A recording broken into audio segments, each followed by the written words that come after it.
Everyone, this is Modula and Podrick, and we will be informing you all about what is going on in the digital world. Welcome to the future humans. Let's start. All right, let's talk about one of the weirdest and honestly most frustrating trends happening in the workplace right now, the AI job interview. We're talking about a world where your dream job could be guarded by a robot that's, well, completely broken. So imagine this, right? You've spent months, maybe longer, hunting for a job. You've been tweaking your resume, writing all those cover letters, and you finally land an interview for a job you really want. You get dressed up, you practice your answers, you log onto the video call, and this is what greets you. For our first question, let's circle back. Tell me about a time let's circle back. Tell me about a time let's circle back. Thank you so much for answering the questions. Okay, so what you just saw, that wasn't a skit. That was a clip from a real interview that went viral. The poor guy didn't get to answer a single question.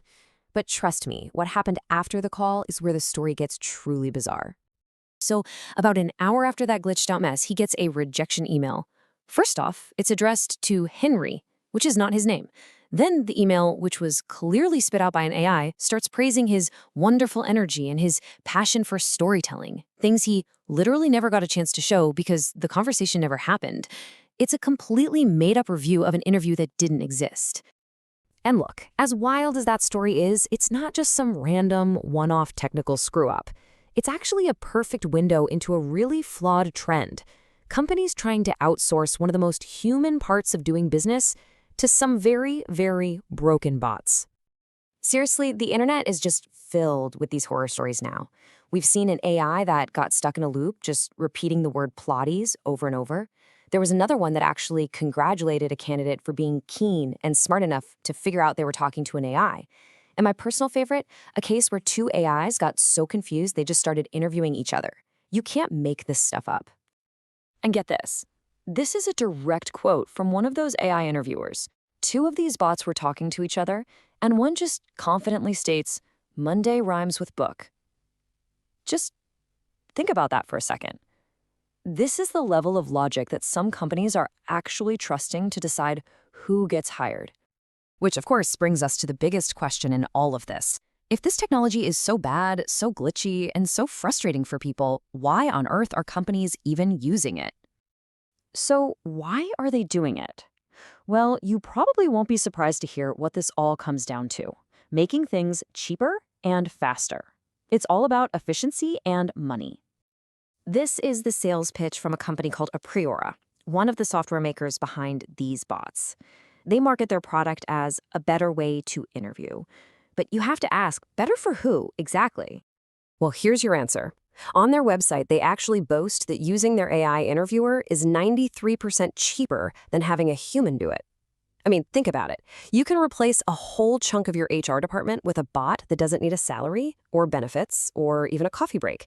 It's the ultimate cost-cutting play. So yeah, it's definitely cheaper and faster for the company. But this whole push for efficiency completely ignores the other side of the equation. You know, the actual human beings who are just trying to get a job. And this slide just lays it all out perfectly. It shows this massive gap between the slick sales pitch and the messy reality. The promise is all about efficiency, no bias, interviewing people 24/7. But the reality? It's technical failures, a totally dehumanizing process, and all of our worst biases just baked right into the code.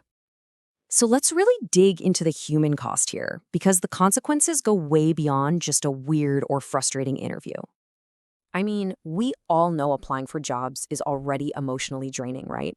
You pour hours of your life into it, and a lot of the time, you don't even get a reply. So to finally get that interview, only to be met by a broken, impersonal robot, it's just incredibly demoralizing.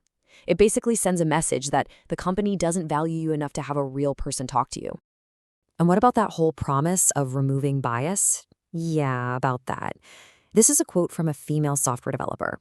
She noticed that human interviewers often tried to push her towards front-end roles, which is a common stereotype. The AI did the exact same thing. Her point is that these systems often just copy and sometimes even amplify the prejudices that already exist. And this gets to a really critical point. AI isn't born neutral. It learns from all the data we feed it. and that data is filled with our own human biases. So if the training data shows that most developers are men, the AI learns to associate developer with male. It doesn't solve bias, it just puts it on autopilot. And if that wasn't enough, there's an even creepier privacy issue. Some of these AI systems record everything, your face, your voice, your answers, and then use all of that to train the next version of the AI. So candidates are basically turned into unpaid training material for the very technology that's about to reject them. Okay, so let's bring this all back home. What should you, as a job seeker or even just a professional in today's world, take away from all this? Well, if you ever run into an AI interviewer, you should see it as more than just an annoyance. It's a signal. It's a big, flashing sign that this company values cutting costs more than it values people. It shows a fundamental lack of respect for your time. And yeah, it can be a major red flag about what the company culture is really like. And we know companies like Club Pilates are using this kind of software right now. Ultimately, it really just boils down to this. An interview is supposed to be a two-way street. It's your chance to figure out if you even want to work there. And if a company can't be bothered to invest 30 minutes of a real person's time to meet you, what does that tell you about how much they're going to value you once you're on the payroll? The rise of the broken bot interviewer really forces us all to ask a much bigger question. In this constant race for more efficiency, more profit, when we choose to automate something as fundamental as human connection, what essential part of ourselves and our work are we really losing?